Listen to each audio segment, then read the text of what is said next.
Maria Matarelli here, and I'm excited to share how the Personal Agility System is a Heart of Agile accredited course through the Heart of Agile Academy when taught by a Heart of Agile accredited instructor. The Heart of Agile was created by Alistair Cockburn, one of the co-authors of the Agile Manifesto. When we look at the Heart of Agile, it consists of four simple verbs: collaborate, deliver, reflect, and improve. It's a simplification of everything moving forward as you look at any type of work that you do. At the Heart of Agile, you can apply this to be more effective in getting things done and making sure you deliver the right value, all with continuous improvement. Back in the 90s, there were all these lightweight processes. In 2001, 17 people came together and simplified them all and wrote the Agile Manifesto. After the Agile Manifesto was created, there was an explosion of methodologies, which led to Alistair Cockburn creating the Heart of Agile in 2015, really looking at what are we trying to get to. At the core of what we're trying to do with Agile, it really doesn't need to be super complex. And we don't need to overcomplicate it.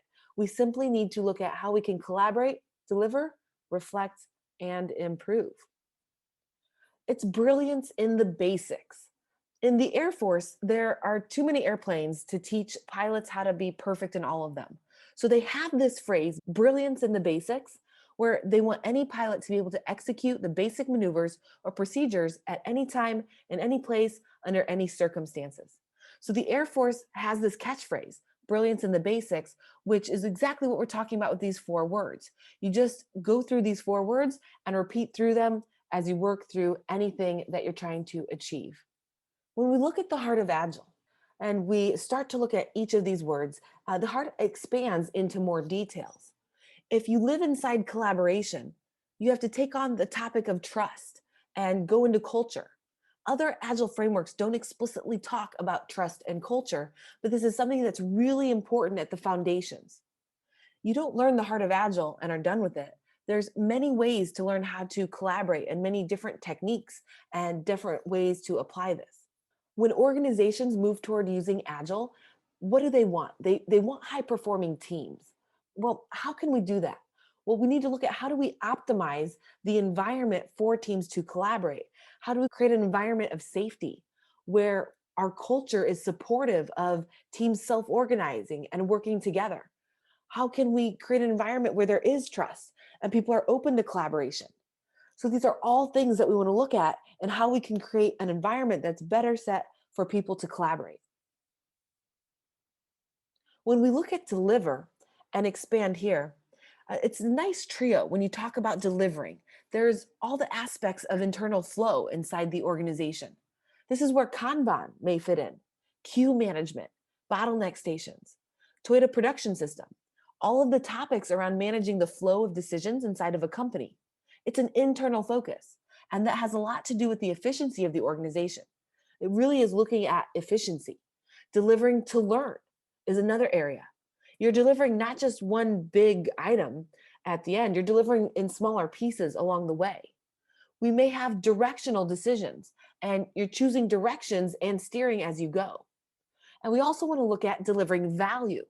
So don't wait until the end to deliver the value. We want to deliver value in stages, and we want to get return from the value as we're doing this and working in an iterative way.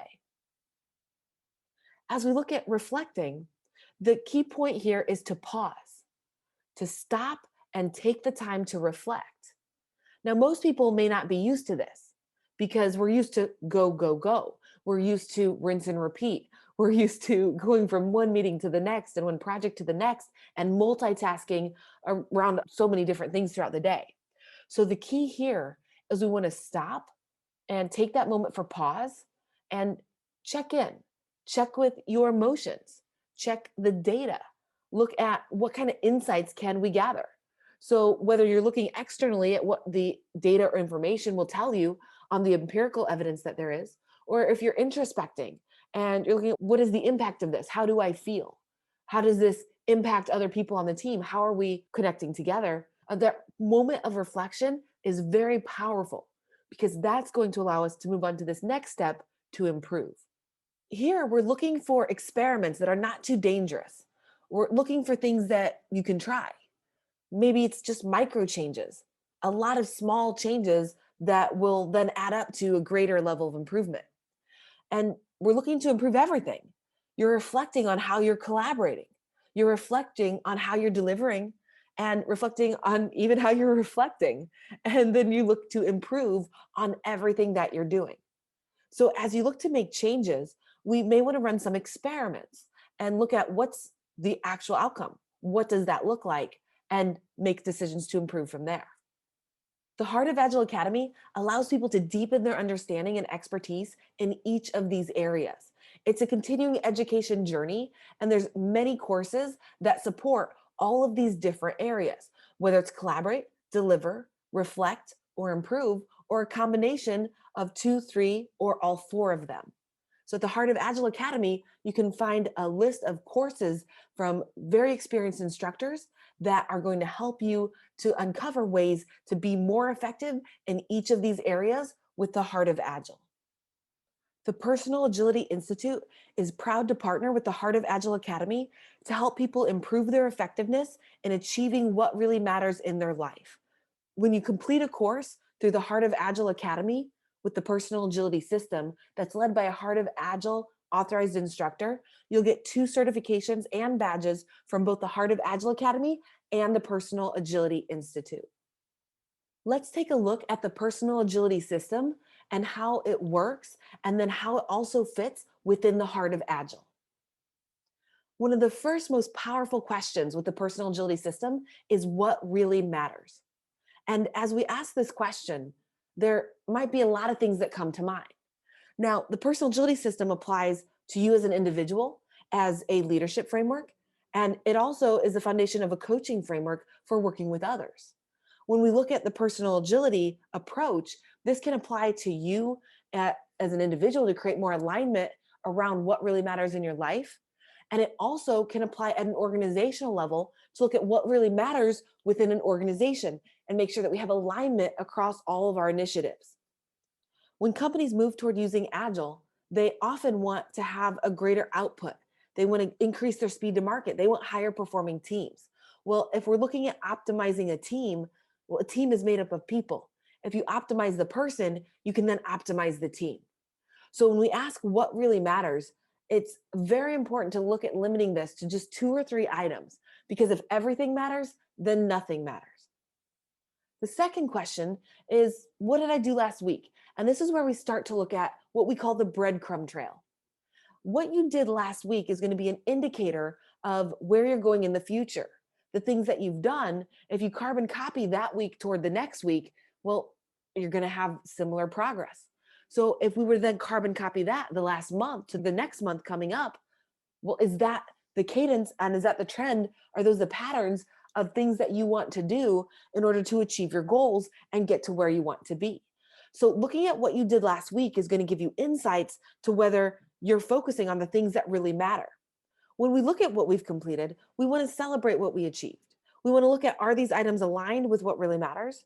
And if not, then we always have the opportunity to choose differently as we move forward. And we ask ourselves, what could I do this week? And then also, what is important or urgent? Now, when we're asking what we could do, this is where we start to explore the possibilities. As we explore possibilities, we haven't quite committed to exactly what we're going to do yet. We're brainstorming here. We're looking at what we could do, and then we're going to triage between what's important and what's urgent. So, of the important things that we'd like to do, there also might be some other urgent things where maybe something bad will happen if we don't get those things done. As we're looking at the urgent items, we definitely want to make sure that we're getting those done, but we also want to sprinkle in important items before those important items become urgent. As we're looking at these items, we're then going to say, of the things I could do, of the things that are important or urgent, here's what I'm actually going to plan for the week. Here's what I want to get done. This is where we choose. Now, you have to remember that you are the captain of the ship in your own life to charter the course of where you want to go. A lot of times we may feel like we are not in control. We may feel like we are stuck in a cycle of being busy all the time. And a lot of times that's because we don't take the time to pause. And if you don't take the time to pause, then you might find yourself just rinsing and repeating or feeling like you're on a hamster wheel that's never ending. So, this is where we want to remind ourselves that we get to choose what we want to get done. And as we look back at the last week, we want to celebrate what we achieved. But if you're not fully satisfied, or if you don't think that those actions are going to really be aligned with what really matters and help you achieve the goals that are most important to you, then we can choose differently. And this is the cycle of celebrate and choose that we recommend doing on a weekly cadence. We find there tends to be a natural rhythm on having that weekly cadence. So as we plan out what we're going to do, we can look back at where we've been and who we are, what we've did, and then we can choose to do things that can get us closer to who we want to be. And as we proceed forward, this is going to help us to stay on track and on course with what really matters. Now, there's a sixth question, and that's who can help? As we look at who can help, this is something that's very powerful to do because if you have not made the progress that you've wanted to, or if there's something that you've been wanting to achieve that you have not, well, why is that? Perhaps there's a roadblock or an impediment or something that is just out of your control, or perhaps that item really is important to you, but you just can't seem to get around to do it, or you find yourself procrastinating. This is where asking for help can be very important to help us get back on course. So you can either ask a friend, a colleague, a spouse for some assistance, or look at hiring someone or outsourcing someone to help you with something. There are many places online where you can hire freelancers to help you with just about anything these days. So if you ever find yourself stuck, you don't need to try to solve it all yourself. We simply need to look at where have we been, where do we want to go, make sure that we stay on course, and then look for help when we need to get unstuck and continue moving forward. And so we track all of this in what we call a priorities map. We have the priorities map, the forces map, and the breadcrumb trail.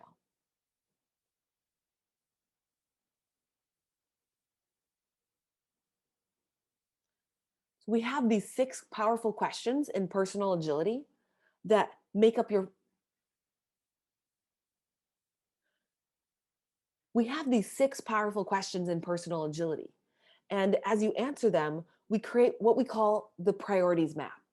And when you create your priorities map, this is going to help you to visualize what really matters to you. And as you go through the weekly cadence of celebrating and choose, to help make sure that you are on track with the things that really matter. When we look at the forces map, this is taking a step back and looking at the forest versus looking at the trees. When we look at the forces map, this is taking a bigger step back and really looking at those things that really matter in a broader scale.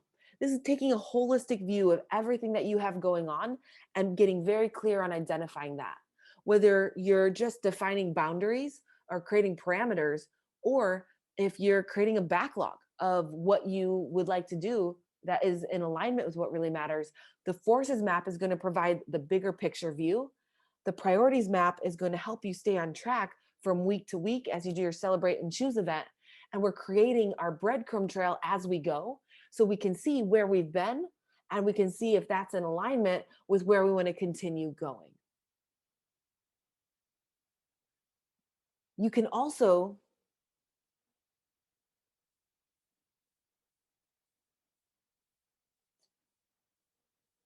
You can also check your progress by using the alignment compass, where we look at, am I in alignment with the things that I say matter, with the actions that I'm taking on a regular basis?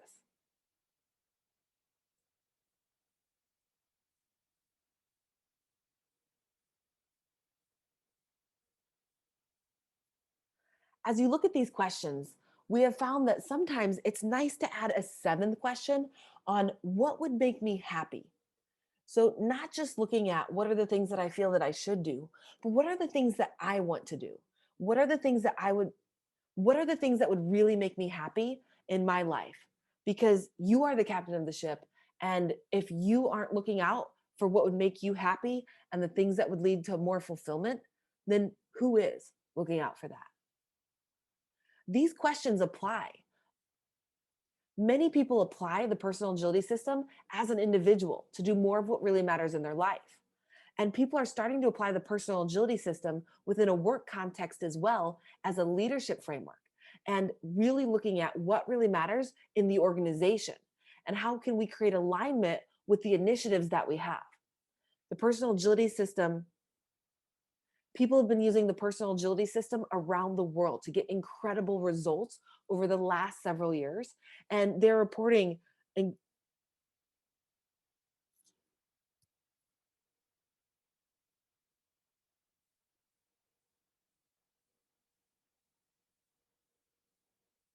they are sharing their successes and what they've been able to achieve. We've had people go, we've had individuals that have gone from working 5 jobs and barely getting by, negative in their bank accounts, to starting a business and making over 6 figures in less than a year. And then from there, moving on to land a 6 figure client, even during a global pandemic. We've had consultants that have gone from, we've had people go from finishing projects only 24% on time to over 74% on time. Companies that have gone from almost going bankrupt to now, companies that have gone from almost going bankrupt to companies that have gone from all, companies that have turned around from almost going bankrupt to companies that have turned around from almost going bankrupt to being in the green and still thriving today. And companies starting and reaching, and one of the companies we've worked with reached a, and one of the companies that we've worked with reached a $35 million valuation in just a year and a half by using one of the companies that we worked with reached a $35 million valuation in a year and a half by using the personal agility system. So it is incredible to see how the personal agility system is effective from an individual application all the way up to a large organization. Now let's look at how the personal agility system fits within the heart of Agile.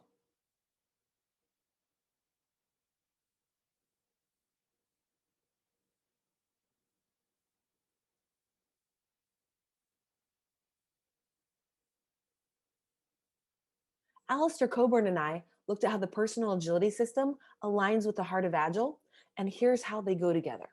So as we're looking at the 4 words of collaborate, deliver, reflect, and improve, when we look at what really matters, this is where we take a moment to reflect on what we've been doing and what we really want. And we can start to look at, are we in alignment? When we look at improving, this is as we go through the celebrate and choose cadence, we want to start to look at how can we get to closer to who we want to be? What are those changes that we can make if we're not satisfied with where we're at and the progress we've been making? When we look at what could I do this week? What is important or urgent? And we look at what we want to get done. This is looking at delivering. This is for us to choose. As you look at the possibilities and you look at what's urgent, we're going to prioritize what's most important and make sure that we're in alignment with the things that really matter. When we ask who can help, this is where collaboration comes in. We don't have to do it alone. In fact, sometimes you might want to take a step back and look at where you're at. And if you could get to where you wanted to get on your own, you might already be there. So it's important to, as you're reflecting on what really matters, and if you're not exactly where you want to be or making the progress that you want, to take that step back and ask who can help. Collaboration can really help you get there faster. Every week, as you do the Celebrate and Choose event, we're going to reflect on what we did last week, and we're going to celebrate what we achieved. We're also going to look and see how those things that we did align with the things that we said that really mattered. And this is where you have the opportunity to choose differently if there's something that you think could be in better alignment. As we look at the personal agility system, it really is a powerful coaching framework and the basis of a leadership framework. And it fits very well within all 4 quadrants of the heart of Agile, with collaborating, delivering, reflecting, and improving. There are communities of dialogue forming all around the world around these topics. And it is very, very powerful to see how having openness and open conversations around how we can be better in collaborating and delivering, reflecting to improve can really create a greater output in the things that we do, but also can create a more positive outcome for humanity, helping connect people, helping to deliver value, and helping remind people what is most important.